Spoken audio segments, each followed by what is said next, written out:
Fala pessoal, então, mais uma aula hoje, dando sequência à aula anterior que a gente falou de a gente criou nossa primeira API. Hoje, já que estamos falando de API, né, vamos falar um pouco mais sobre o que é realmente uma API.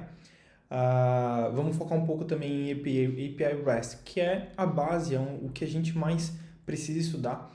E a gente precisa estudar mais por quê? Porque um dos modelos, é uma arquitetura que é muito mais utilizada hoje no mercado e é muito necessário para a gente conseguir o primeiro emprego, tá? Então, primeiro de tudo, né? Cara, construímos uma API, criamos um servidor web, criamos lá nosso primeiro endpoint, retornando um JSON, retornando um texto, enfim, já conseguimos fazer isso. Nesse momento, então, vamos entender um pouco mais o que a gente pode fazer com uma API REST, tá? Como fazer, enfim, vamos lá.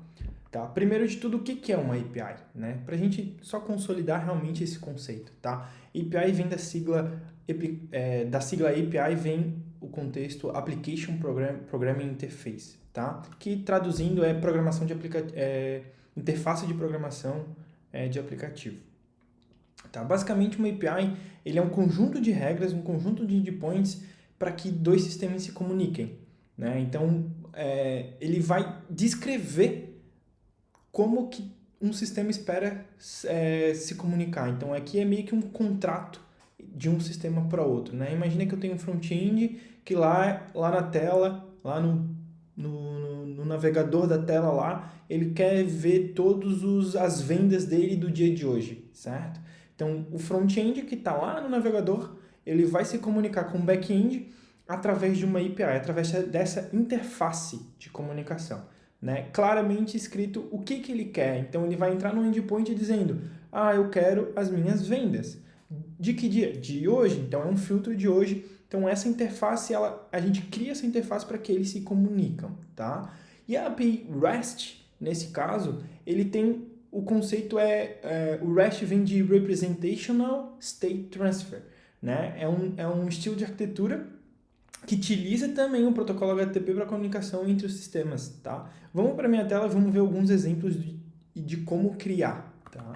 Então, quais são os principais conceitos, né, de uma API REST? Então, os principais conceitos são, API REST existe por causa de um recurso, tá? Então, uma API REST, então um recurso de uma API REST é a unidade de informação que pode ser manipulada, ou seja, todo endpoint ele serve para manipular algum tipo de recurso. Aqui até foi dado alguns exemplos, por exemplo, usuário, um produto, um pedido, uma venda. Então, esses objetos, essas entidades são os recursos que são manipulados dentro da API REST de um endpoint. Tá? Então, a gente sempre vai criar uma API, um endpoint REST, quando a gente quer manipular um recurso. O recurso é extremamente importante. Tá?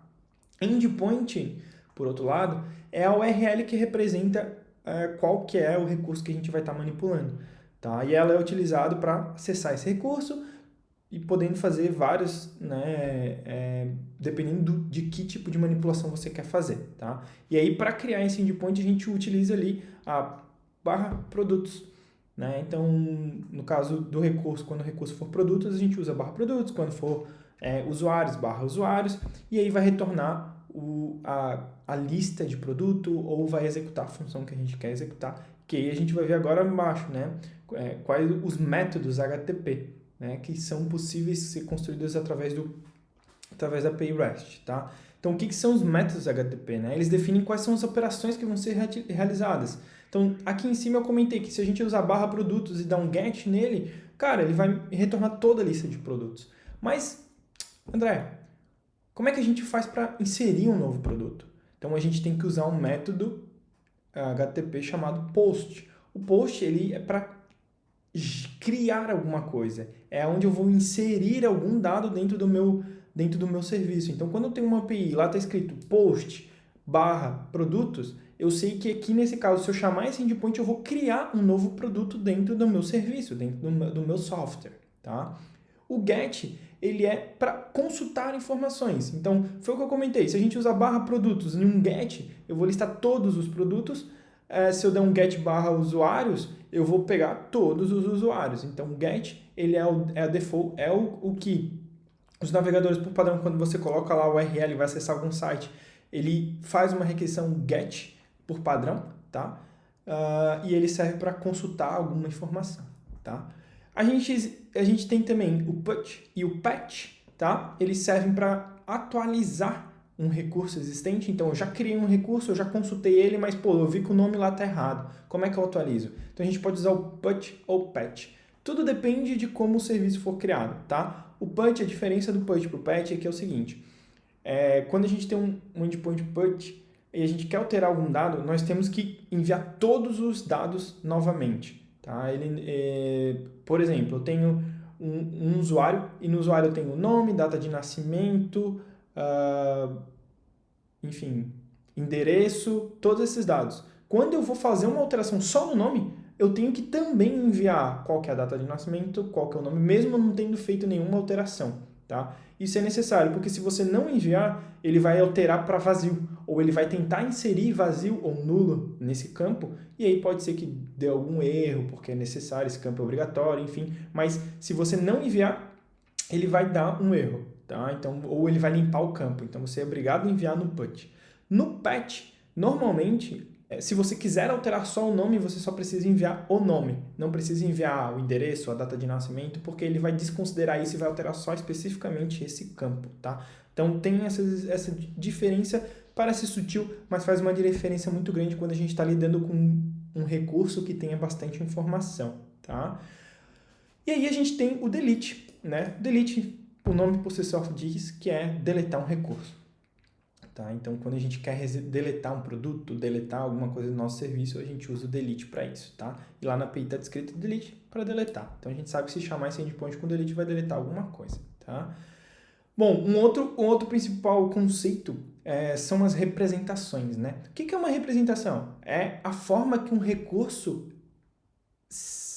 a forma que a gente apresenta um recurso na resposta da API, tá? Então, imagina, se eu estou fazendo um GET para consultar um dado... eu espero uma resposta, certo? Porque se eu estou dando um GET, eu quero um dado, eu espero uma resposta. Como que essa resposta vai ser apresentada para mim? Tá? E aí a gente tem algumas possibilidades que o REST nos permite, que é o JSON, que é o mais tradicional, tá? Chave-valor.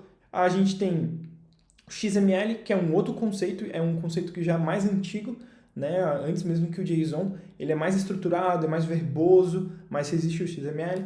E temos o HTML, que a gente pode retornar uma página inteira de HTML se a gente quiser, tá? E temos outros também que são utilizados, tá? E aí aqui um ponto mais importante, eu acho que é um dos mais importantes, tá? Que o conceito mais importante do REST é que ele é stateless, tá? O que é um stateless? Ele não mantém informação nenhuma, tá? De uma sessão, por exemplo, de um cliente. Então, se eu estou conectado numa aplicação e eu faço uma requisição para o back-end para consultar os usuários, tá? Nessa requisição tem que ir os meus dados de autorização para acessar essa conexão.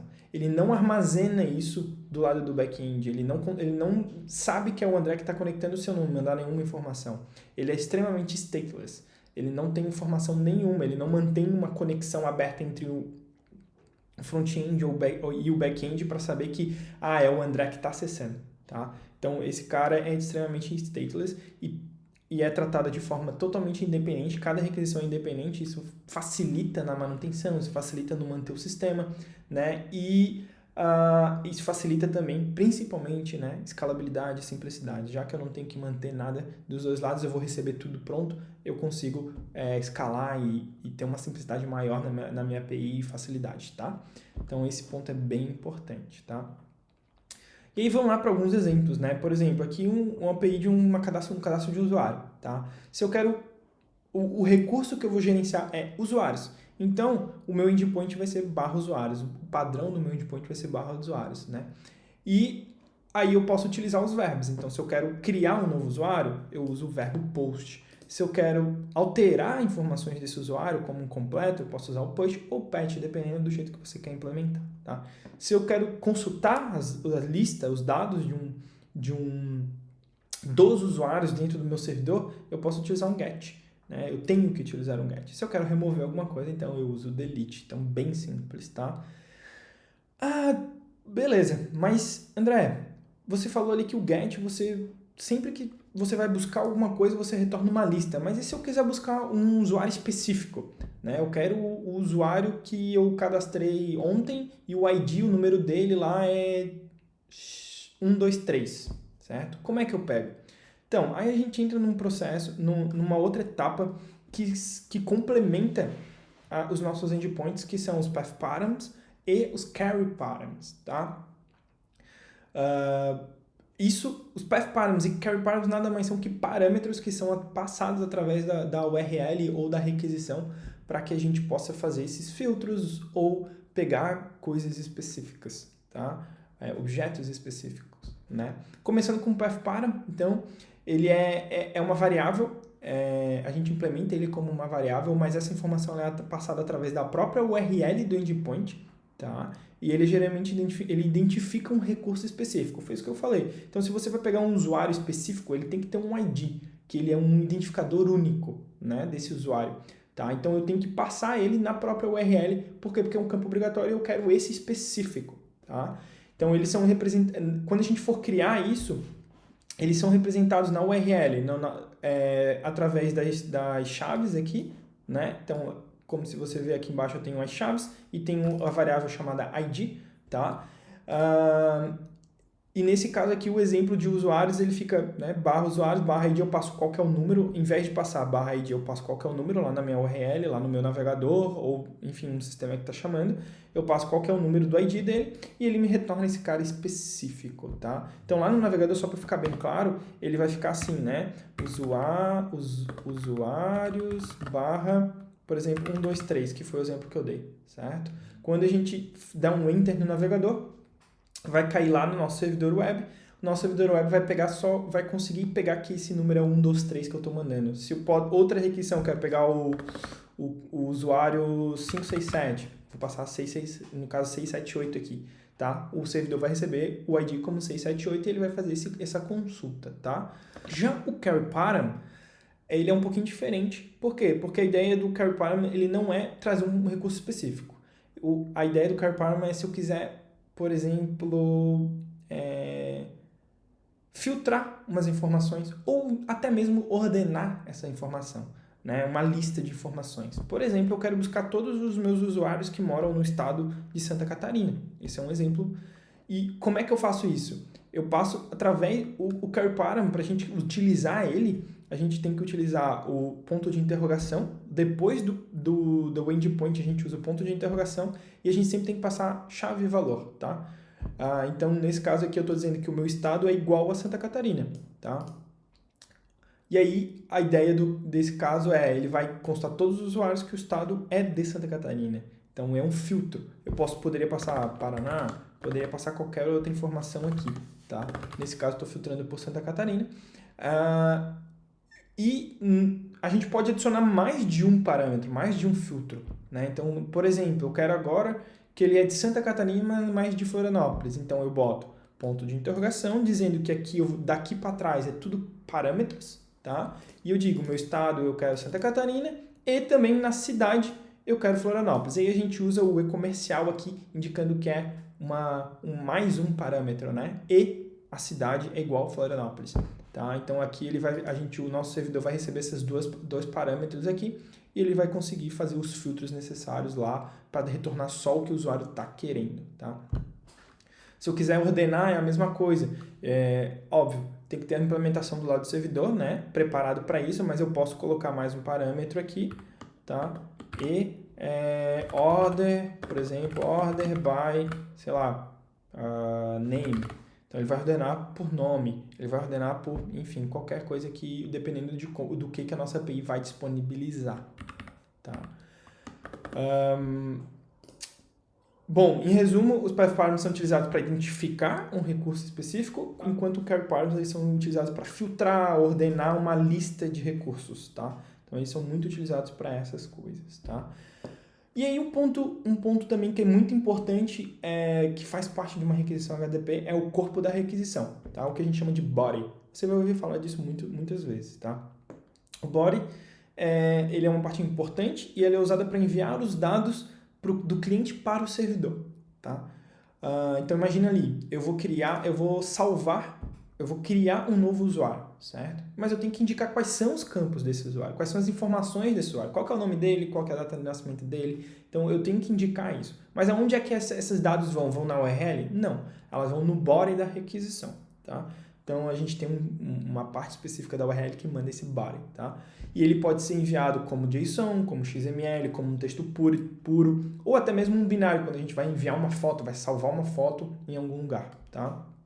Então, esse body serve para isso e ele só é utilizado dentro dos verbos post e put e patch, tá? Nesses três caras, post, put e patch, tá? No get, a requisição não existe um body, tá? Mas na response existe o body, que é o dado que está retornando, mas na requisição, que é o que quando o front chama o back-end, não tem body, não tem como passar uma informação lá. No delete também não, tá? Quando eu quero deletar alguma coisa, ou eu deleto tudo, ou eu deleto alguma coisa em específico. Ou eu deleto alguma coisa que tem um filtro, eu posso usar um care param, mas não passar, eu quero deletar o usuário André que tem o nome tal, não faz sentido, né? Esse usuário já está cadastrado, então eu não preciso passar todas essas informações, tá?